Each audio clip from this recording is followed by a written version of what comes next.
I never thought a simple pizza delivery could turn into the most terrifying night of my life.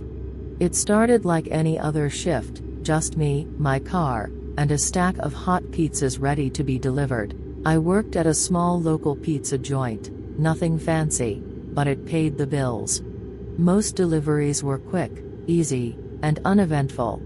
But that night, everything changed. It was late, probably close to midnight when I got the order. 4 large pizzas, which was unusual for a single delivery at that hour. The address was out in the middle of nowhere, a place I'd never been before. My boss warned me it was a long drive, but I didn't think much of it. I figured it was just some party or gathering, and maybe I'd get a nice tip. I was wrong.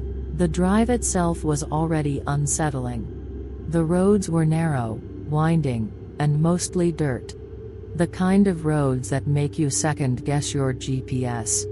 The trees on either side were so thick that the moonlight barely filtered through. I kept glancing in my rearview mirror, half expecting to see headlights following me, but there was nothing. Just silence and the hum of my engine. When I finally pulled up to the address, my heart sank. The building was old, run down, and looked like it hadn't seen a visitor in years. No lights on, no cars parked outside, just this eerie, empty shell sitting in the middle of a forest clearing. I double-checked the address on my phone, even called my boss to confirm. He was annoyed but told me to knock and make sure someone was home. Normally, if a delivery was refused, we'd lose the pizza and the tip. I didn't want to bring back 4 large pies, especially not that late.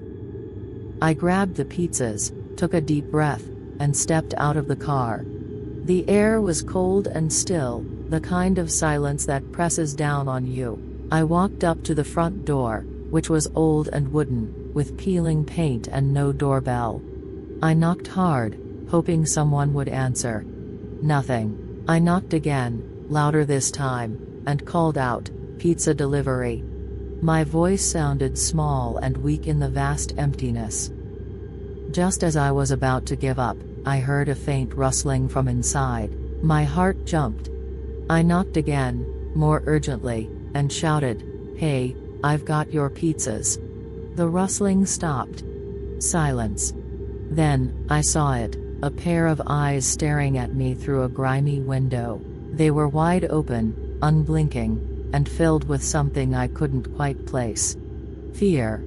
Madness. I couldn't tell. The eyes held me frozen in place. I dropped the pizzas in shock and ran back to my car. My hands were shaking as I fumbled with the keys.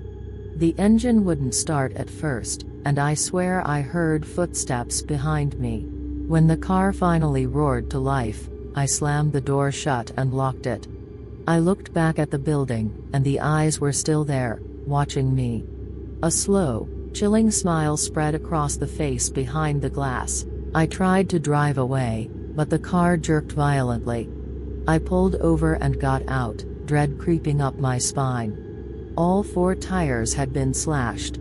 Someone had been waiting for me, and they wanted to make sure I couldn't leave. I was trapped. I called 911, my voice barely steady as I explained the situation. The operator told me to stay in the car with the doors locked and wait for the police. I did as I was told, but every minute felt like an hour. The forest around me seemed to close in, shadows shifting just beyond the headlights. I kept scanning the trees, terrified of what might be lurking there. Then, I saw her again. The woman from the window, standing just beyond the edge of the clearing. Her eyes were wider than ever, and that same unsettling smile was fixed on her face. I slammed the door shut and locked it again, heart pounding so hard I thought it might burst. I didn't know how long I could stay calm.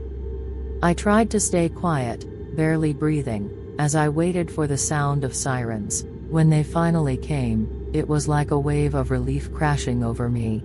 The flashing lights cut through the darkness, and I ran toward them, shouting for help. I collapsed on the ground, exhausted and shaking. The officers searched the building but found nothing except some sharp objects that looked like they'd been used to slash my tires. They told me it might have been some sick prank or a couple living off the grid, but no one was ever caught. I quit my job the next day. I still can't forget those eyes, that smile, or the feeling of being hunted in the middle of nowhere. Looking back, I realize how close I came to something far worse than a ruined delivery. That night taught me that sometimes, the scariest stories aren't made up, they're real, and they're waiting just beyond the next door.